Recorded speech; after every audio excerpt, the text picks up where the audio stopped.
trata de um passo importante nesse julgamento. Exato.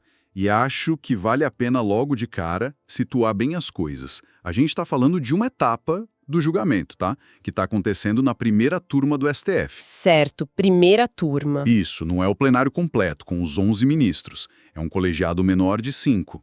E esse voto que a gente vai discutir agora, ele se junta a outro que já tinha sido dado. Então começa a formar um placar ali dentro. Entendi. Então, o ponto central, a notícia mesmo é: o ministro Flávio Dino, que faz parte dessa primeira turma, votou. Uhum.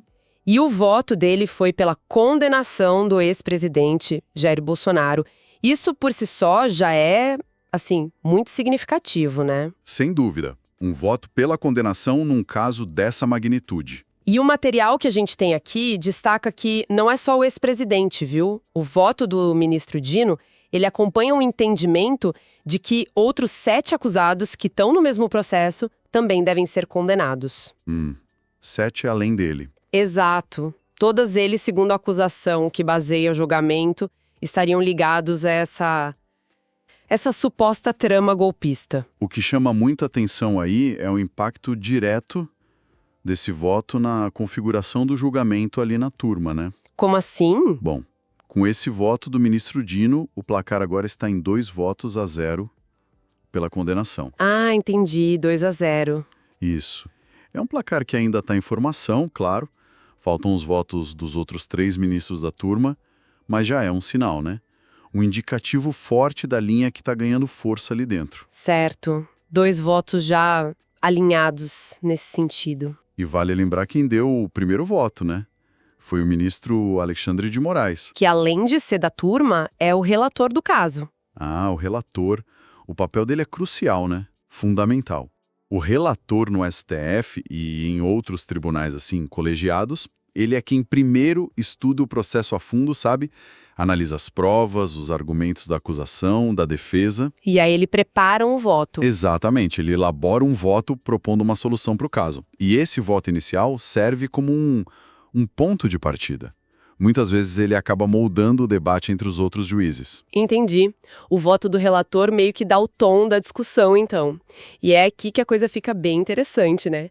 O material que a gente recebeu destaca a justificativa central que o ministro Alexandre de Moraes usou no voto dele. Qual foi? Ele afirmou que os acusados faziam parte do, abre aspas, núcleo central da articulação golpista. Fecha aspas. Núcleo central da articulação golpista. Uma expressão forte, não é?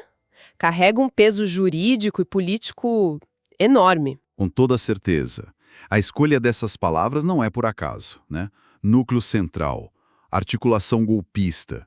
E a fonte que a gente tem detalha um pouco mais como essa articulação foi interpretada ali no voto do relator. Como? Foi caracterizada como uma, abre aspas de novo, estrutura criminosa. Estrutura criminosa. Nossa. Veja bem, não se está falando só de uma conspiração política ou de discordância sobre a eleição. Usar o termo estrutura criminosa, isso sugere algo mais organizado, sabe? Com divisão de tarefas, um propósito ilícito definido, quase como uma organização criminosa mesmo, nos termos da lei. Essa qualificação como estrutura criminosa é realmente impactante. Eleva o nível da acusação de uma forma muito clara, né? Muito. Implica um grau de organização, de intencionalidade, que vai bem além de uns atos isolados ou discursos, né? O ministro Moraes anunciou. Sim, o que a fonte diz. O material indica que ele meio que estabeleceu um roteiro para o voto dele. Primeiro, ele mesmo ia analisar esses pedidos, os argumentos preliminares das defesas. Ok, ele mesmo. Isso. E só depois, na sequência, é que ele apresentaria o voto completo, já com a análise do mérito da acusação em si. Uhum. E o detalhe-chave, essa análise das preliminares, segundo o plano dele, não ia passar por um debate prévio com os outros ministros da primeira turma. Interessante isso. Quer dizer, ele consolida tudo no voto dele sem uma discussão colegiada específica sobre as preliminares antes. Pelo que está descrito, sim. Olha, uma leitura possível para isso é buscar mais agilidade, né? Celeridade. Como assim? O relator, que, estudou o caso a fundo, já apresentaria uma visão integrada, respondendo às questões processuais e já entrando no mérito. Isso, otimiza o tempo, né? Entendi. E centraliza essa fase inicial da análise nele, que é quem, em tese, está com o domínio mais completo do caso naquele ponto. Entendo a lógica da agilidade, sim, principalmente num caso que deve ser super complexo, volumoso. Exato. Mas essa abordagem, por outro lado, não poderia, diminuir um pouco o espaço para um debate mais a fundo sobre essas questões formais, que às vezes podem ser decisivas, né? Essa é uma tensão que sempre existe no processo judicial, principalmente em órgãos colegiados, né? Eficiência versus o espaço para deliberar cada detalhe. Certo. A abordagem do ministro Moraes, como está descrita aí, parece privilegiar essa condução pelo relator. Confia que o voto dele vai abordar tudo direitinho, as preliminares inclusive, e aí os outros ministros vão analisar o pacote completo. Então o debate sobre as preliminares aconteceria depois, junto com a análise do voto principal dele. Exatamente.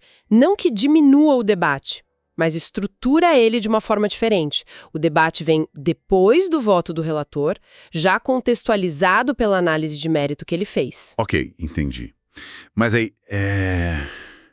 aí que a coisa fica bem interessante. Por quê? Porque nesse mesmo comecinho de votação, surge uma voz, digamos, dissonante. Ou pelo menos uma abordagem diferente, vinda do ministro Luiz Fux. O Fux. O que ele disse? Especificamente sobre os questionamentos dos advogados dos réus. E aí vale lembrar, né? Entre os réus tem gente de altíssimo perfil político, ex-presidente Jair Bolsonaro, outros ex-integrantes do governo.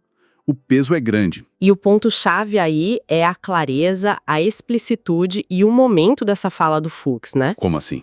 Não é só que ele ia votar diferente depois, é que ele anunciou publicamente, logo no início da sessão, a metodologia dele. Ah, tá. Ao dizer que faria análise separada e se pronunciaria especificamente sobre as objeções das defesas, ele está sinalizando uma intenção clara, sabe?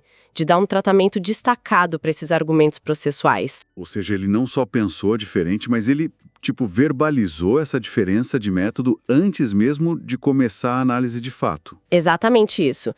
Isso sugere que, para ele, para o ministro Fux, essas questões formais merecem um foco particularizado, talvez uma análise individual por cada juiz, ou, no mínimo, que fique muito claro no voto dele que essa análise aconteceu de forma distinta. Talvez antes ou em paralelo à discussão sobre culpa ou inocência. É uma ênfase em separar as coisas. Primeiro o processo, depois o mérito. Ou, pelo menos, deixar essa separação bem visível. Fica muito marcado o contraste, então. Sim. De um lado, o relator propondo um voto mais integrado, onde a resposta para as preliminares já vem junto com a análise principal, sem uma rodada prévia do colegiado sobre elas. Do outro, um ministro anunciando um exame específico e separado para esses mesmos pontos da defesa.